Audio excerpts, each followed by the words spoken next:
नमस्कार, सुप्रभात. मी यामिनी दळवी. बुलेटिनमध्ये तुम्हा सगळ्यांचं स्वागत. सगळ्या महत्त्वाच्या बातम्यांचा वेगवान आढावा. आजच्या 80 बातम्या. आमदार तानाजी सावंत निवडून आल्यापासून मतदारसंघामध्ये न आल्याने त्यांच्यावरती टीकेची झोड. उद्योगधंदे सांभाळण्यासाठी त्यांना आमदारकी हवी आहे. माजी आमदार राहुल मोटे यांची टीका. तानाजी सावंत यांच्यावरती एंजिओप्लास्टीची शस्त्रक्रिया झाल्यामुळे अधिवेशनासाठी उपस्थित राहू शकलेले नाहीत. तानाजी सावंत यांच्या कार्यालयाकडून अधिकृतपणे माहिती. पावसाळी अधिवेशनाच्या दुसऱ्या आठवड्याचा आज शेवटचा दिवस आहे. विधान परिषदेमध्ये जनसुरक्षा विधेयकावरून गदारोळ होण्याची शक्यता आहे. जनसुरक्षा विधेयक विधानसभेमध्ये एकमतानं मंजूर. मुख्यमंत्री देवेंद्र फडणवीसांनी विधानसभेमध्ये हे विधेयक मांडलं. नक्षलवाद आणि शहरी नक्षलवादाचा बिमोड करण्याचं उद्दिष्ट. महाराष्ट्रामध्ये कट्टर डाव्या विचारसरणीच्या 64 संघटना गृह विभागाच्या रडारवर. जनसुरक्षा विधेयकाची अंमलबजावणी केल्यानंतर महाराष्ट्रामधल्या 64 संघटनांवरती कारवाई होणार. जनसुरक्षा विधेयक आणणारं महाराष्ट्र हे 5वं राज्य आहे. आपल्याला कोणतीही संधी नको, पण नक्षलवादाच्या विरोधात काम करणाऱ्यांना भत्ता द्या. मुनगंटीवारांची मुख्यमंत्र्यांकडे मागणी.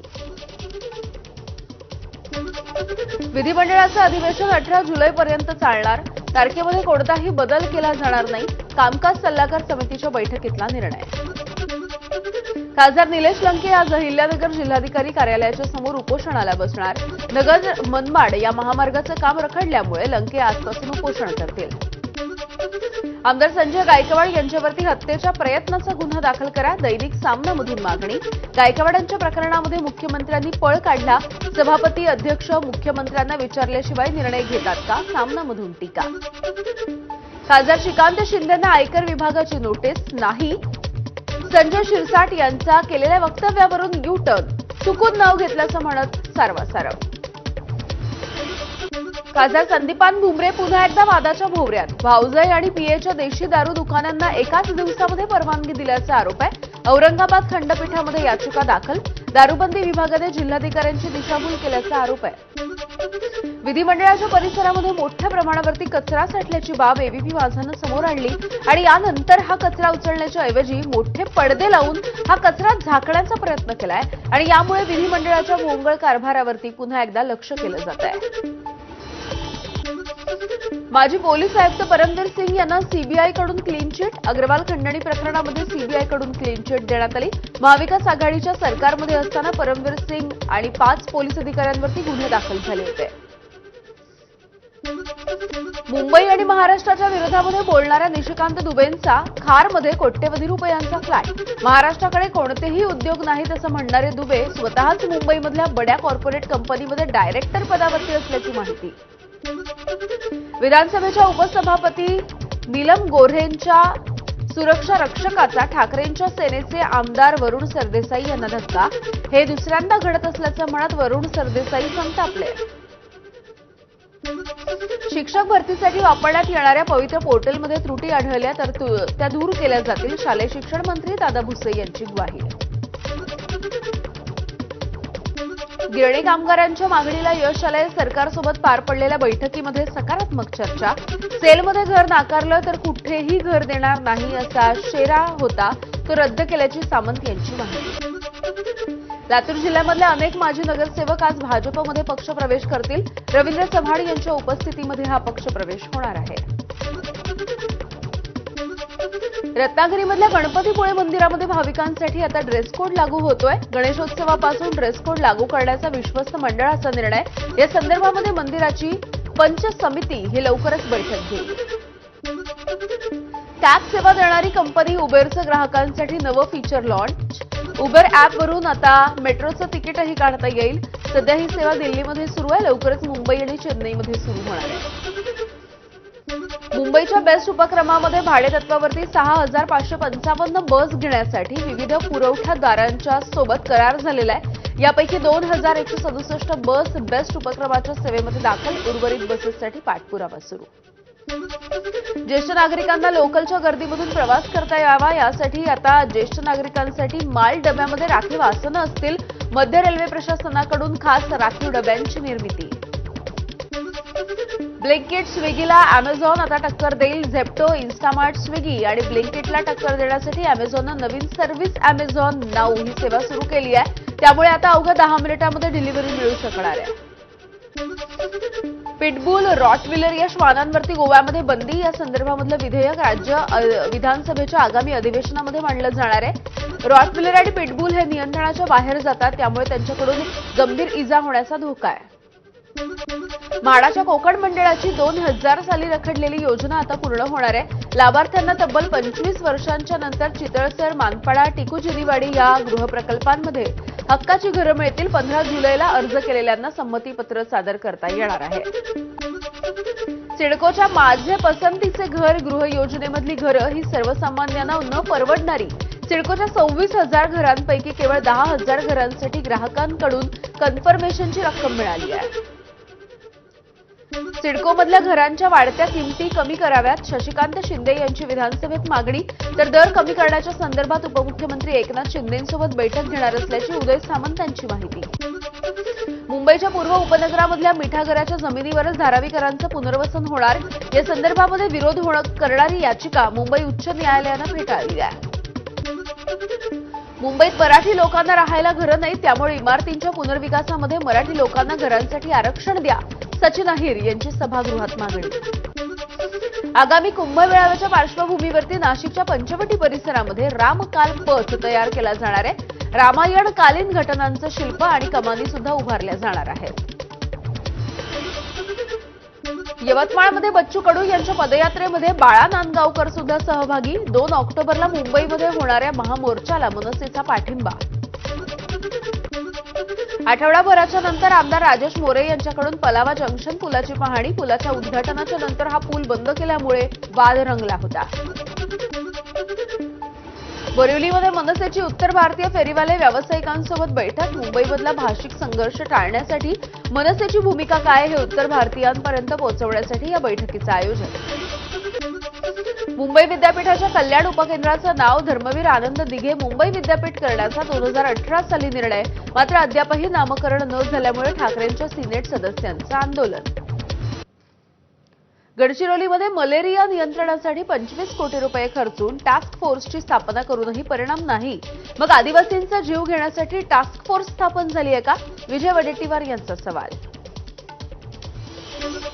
हिंजवडी आयटी पार्कमध्ये पाणी साचू नये यासाठी सल्लागार समितीची नियुक्ती. ग्रामपंचायत, एमआयडीसी आणि महानगरपालिकेमधल्या समन्वयासाठी एका अधिकाऱ्यावरती जबाबदारी. खड्ड्यांसह मेट्रोचं काम पूर्ण करण्याच्या सूचना. पुण्यामध्ये यंदा वादन पथकांना मोकळी उद्यानं आणि क्रीडांगणावरती सराव करायला परवानगी देण्यासाठी महानगरपालिकेचा नकार. खेळाडूंना होणारा त्रास लक्षात घेता महानगरपालिका प्रशासनाचा निर्णय. डीजे लावणाऱ्या गणपती मंडळांना देणगी देणार नाही. पुण्यामधील उद्योजक पुनीत बालन यांच्याकडून मोठा निर्णय. त्यांच्या या निर्णयाचं सर्वच स्तरांमधून स्वागत करण्यात येत आहे. यंदा डीजे मुक्त गणेशोत्सव होणार असल्याची चर्चा. नाशिकमध्ये महानगरपालिका शाळांची दुरावस्था. मालेगावमधल्या शाळांमध्ये भिंतींना तडे, स्लॅब कोसळलेल्या अनेक ठिकाणी शाळेच्या मैदानावरती पाणी साचलेलं सुद्धा दिसतंय. विद्यार्थ्यांना जीव धोक्यात घालून शिक्षण घ्यावं लागतंय. शहापूरमध्ये मुलींना विवस्त्र करून मासिक पाळी आली की नाही याची तपासणी केल्याचं प्रकरण समोर आलं होतं आणि यामध्ये मुख्याध्यापिकेसह 3 शिक्षक आणि एका महिला सफाई कामगाराला अटक करण्यात आली आहे. सगळ्यांना 15 दिवसांची न्यायालयीन कोठडी. शाळेची मान्यता रद्द करण्यासाठी देखील प्रयत्न करण्यात येणार. राज्य महिला आयोगाच्या अध्यक्ष रुपाली चाकणकर यांची प्रतिक्रिया. विद्यार्थ्यांच्या घरी जाऊन काउन्सिलिंग करण्यात यावं यासाठी प्रयत्न करणार चाकणकर यांचं वक्तव्य. शहापूरमधली घटना ही संवेदनहीनतेचा कळस आहे. महानगर विधान परिषदेच्या उपसभापती नीलम गोऱ्हे यांची प्रतिक्रिया. पोक्सोच्या अंतर्गत गुन्हा दाखल केल्याची सुद्धा गोऱ्हे यांची माहिती. पिंपरी चिंचवडमधील मुख्य रस्त्यांवरील खड्डे नीट न बुजवणाऱ्या पालिकेच्या 26 कनिष्ठ अभियंत्यांना नोटिसा. पिंपरी चिंचवड महानगरपालिकेची खड्डे व्यवस्थापन प्रणाली या अंतर्गत पॉटहोल मॅनेजमेंट अॅप विकसित करण्यात आलं. मुंबईच्या जीपीओमध्ये एटीएम क्लोनिंगद्वारे 1.19 लाख रुपयांची फसवणूक. एमआरआय मार्ग पोलिसांकडून एफआयआर सुद्धा दाखल. पोस्ट ऑफिसच्या एटीएममधून अज्ञात व्यक्तीनं ग्राहकांच्या डेबिट कार्डचं क्लोनिंग करून बेकायदेशीरपणे पैसे काढले. नाशिकच्या फर्नांडिसवाडी भागामध्ये 2 टोळ्यांमध्ये वादामधून हवेमध्ये गोळीबार करण्यात आला. दोन्ही गटामधून 15 ते 20 राऊंड फायर करण्यात आले. एका गटाची बाजू मांडणाऱ्या वकिलाच्या घरावरती देखील दगडफेक.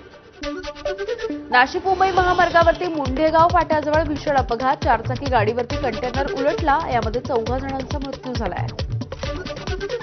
धुळ्यामधल्या गुलमोहर शासकीय विश्रामगृहामध्ये सापडलेल्या रोकडच्या प्रकरणी आता दखलपात्र गुन्हा दाखल करण्याचे न्यायालयाचे आदेश. अनिल गोटे यांची माहिती.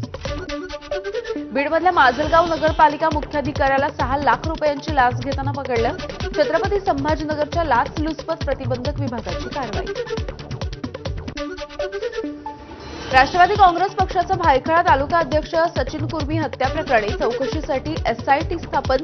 गृहराज्यमंत्री योगेश कदम यांची सभागृहामध्ये घोषणा. भिवंडीमधल्या चाविंद्रा औचितपाडा इथे हातामध्ये तलवार घेऊन एकाचा दहशत माजवण्याचा प्रयत्न. हा व्हिडिओ व्हायरल झाल्याच्या नंतर पोलिसांकडून या व्यक्तीचा शोध सुरू झाला आहे. अहिल्यानगरच्या कोतवालीमध्ये 2 सराईत गुन्हेगारांना अटक झाली आहे. 4 पिस्तूल, 2 मॅगझिन, 34 जिवंत काडतुसांसोबत 3 मोबाईल आणि 1 चारचाकी जप्त. अहिल्यानगरमधल्या संगमनेर शहरामध्ये भूमिगत गटारीच्या कामाच्या दरम्यान श्वास गुदमरून 2 जणांचा मृत्यू झालाय. या घटनेच्या नंतर परिसरामध्ये खळबळ आहे. पुण्याच्या दौंड तालुक्यामधल्या केडगावमध्ये नवरा बायकोच्या भांडणामध्ये 11 महिन्यांच्या बाळाचा मृत्यू झालाय. बायको नवऱ्याला त्रिशूळ मारत असताना ते बाळाला लागल्यामुळे त्याचा मृत्यू झाला. धाराशिवमध्ये आई आणि मुलाकडून पोलीस स्टेशनमध्येच आत्महत्या करायचा प्रयत्न. खासगी सावकाराच्या विरोधात तक्रार पोलिसांनी न घेतल्यामुळे विष प्राशन केल्याची माहिती. मात्र पोलिसांनी हे आरोप फेटाळले. लातूरमध्ये 8 लाख रुपयांचा ड्रग जप्त करण्यात आलाय. गावठी पिस्तुलासह 2 जणांना अटक तर 1 जण फरार. स्थानिक गुन्हे शाखेची कारवाई.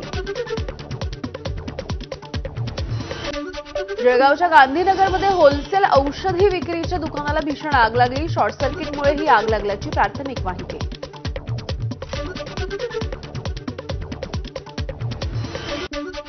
शहापूरच्या वरसवाडी गावामध्ये रस्ता नसल्यामुळे गावकऱ्यांचा संघर्ष.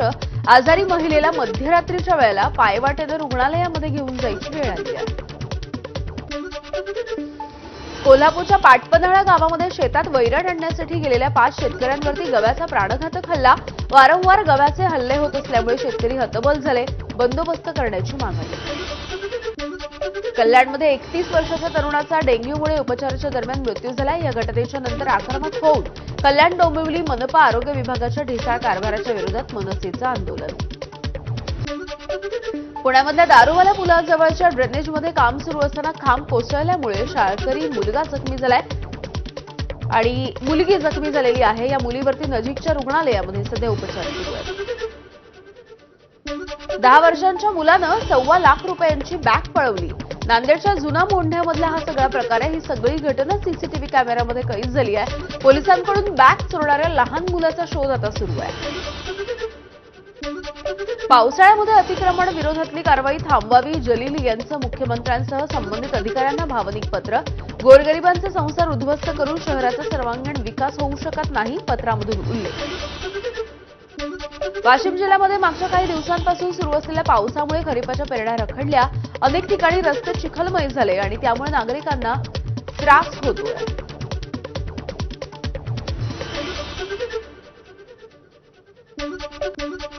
साताऱ्यामधल्या आंबेनळी घाट हा सध्या 5 दिवसांसाठी बंद ठेवण्यात आला. वारंवार पडत असलेल्या दरडींमुळे सध्या प्रशासनानं हा निर्णय घेतला. साताऱ्यामधल्या ढेबेवाडी खोऱ्यामधील डोंगर दऱ्यांमध्ये मोर नाचत असताना बघायला मिळतात. पिसारा फुलवून नाचतानाचं मोराचं हे दृश्य सध्या कॅमेऱ्यामध्ये कैद झालंय. उत्तर भारतामध्ये कावड यात्रा सुरू. 23 जुलैपर्यंत सुरू राहणाऱ्या या यात्रेसाठी चोख सुरक्षा व्यवस्था. यात्रेच्या पार्श्वभूमीवरती दिल्ली, उत्तर प्रदेश, उत्तराखंडमध्ये पोलीस प्रशासन सतर्क. मद्यधुंद अवस्थेमध्ये थार चालवणं तरुणाला महागात पडलं. उत्तराखंडमधल्या देहरादून जिल्ह्यातल्या रायपूर ब्लॉकच्या मालदेवता भागातली ही घटना आहे. चालकाच्या निष्काळजीपणामुळे ही कार नदीत वाहून गेली आहे. ओडिशामध्ये आज राहुल गांधी आणि मल्लिकार्जुन खरगे हे संविधान बचाव यात्रेला संबोधित करणार आहेत. लोकसभेच्या नंतर राहुल गांधी हे पहिल्यांदाच ओडिशाच्या दौऱ्यावर. बिहार मतदार यादीमधल्या समीक्षेवरती स्थगिती देण्यासाठी सर्वोच्च न्यायालयाचा नकार. केंद्रीय निवडणूक आयोगाला न्यायालयाचा मोठा दिलासा, तर 28 जुलैला या प्रकरणाची सुनावणी होणार असल्याची माहिती. अनिल अंबानींच्या कंपनीचं कर्ज खातं फसवं म्हणून वर्गीकृत करण्याचा निर्णय मागे, कॅनरा बँकेची उच्च न्यायालयामध्ये माहिती. मलेशियन पोलिसांचं हेलिकॉप्टर नदीमध्ये कोसळलं, 5 पोलीस कर्मचाऱ्यांना वाचवण्यात यश आलंय. या घटनेचा व्हिडिओ सध्या सोशल मीडियावरती व्हायरल होतोय. सोशल मीडिया प्लॅटफॉर्म एक्सच्या सीईओ लिंडा याकानिनो यांनी पदाचा राजीनामा दिलाय. एक्सवरती एक पोस्ट शेअर करत त्यांनी राजीनामा दिल्याची माहिती. एक्स एआयचे लेटेस्ट मॉडेल ग्रोक 4 हे लॉन्च करण्यात आलं. ग्रोक 4चं खास वैशिष्ट्य म्हणजे हे प्रत्येक विषयामध्ये पीएचडी लेव्हलचं उत्तर देत आहे. कॅनडामध्ये कपिल शर्माच्या कॅप्स कॅफेवरती गोळीबार, या घटनेमध्ये कोणतीही जीवितहानी नाही. अजित सिंग लाडीनं या हल्ल्याची जबाबदारी स्वीकारली. या हल्ल्याचं कारण अद्यापही अस्पष्ट आहे. हरियाणाच्या गुरुग्राममध्ये राज्यस्तरीय टेनिस खेळाडू राधिका यादव हिची वडिलांकडून गोळ्या झाडून हत्या, वडिलांना पोलिसांनी अटक केली आहे. रील्स बनवण्यामधून हा वाद झाला होता. अभिनेत्री आलिया भट्टच्या कंपनीमध्ये 77 लाख रुपयांची फसवणूक, या प्रकरणी मॅनेजर वेदिका शेट्टी हिला जुहू पोलिसांनी अटक केली. वेदिका हिने आलिया भट्टच्या बनावट सह्या करून 77 लाख रुपयांचा अपहार केला. तिसऱ्या कसोटीमध्ये इंग्लंडच्या 4 बाद 251 धावा. तिसऱ्या कसोटीच्या पहिल्या दिवशी एरवी आक्रमक खेळणाऱ्या इंग्लंडला भारतानं रोखलं. इंग्लंडनं फक्त 4 बाद 251 धावा केल्या. जो रूट 99 धावांवरती नाबाद. इंग्लंडच्या टीममधला सर्वात अनुभवी फलंदाज जो रूट 37व्या शतकाच्या उंबरठ्यावर 36 शतकांसह द्रविड आणि स्मिथसोबत सर्वाधिक शतकं ठोकणाऱ्यांच्या यादीमध्ये तो 5व्या स्थानी आहे. विम्बल्डनला महिला एकेरीची नवी सम्राज्ञी मिळणार आहे. विम्बल्डन ग्रँड स्लॅम टेनिस स्पर्धेच्या एकेरीच्या फायनलमध्ये इगो स्विएटेक आणि अमांडा एनिसिमोवा यांच्यामध्ये लढत होणार आहे. एनिसिमोवा पहिल्यांदाच ग्रँड स्लॅममध्ये फायनलमध्ये पोहोचली आहे. सचिन तेंडुलकर यांच्या चित्राचं लॉर्ड्समधल्या एमसीसी संग्रहालयामध्ये अनावरण. हे चित्र कलाकार स्टुअर्ट पियर्सन राईट यांनी साकारलेलं आहे.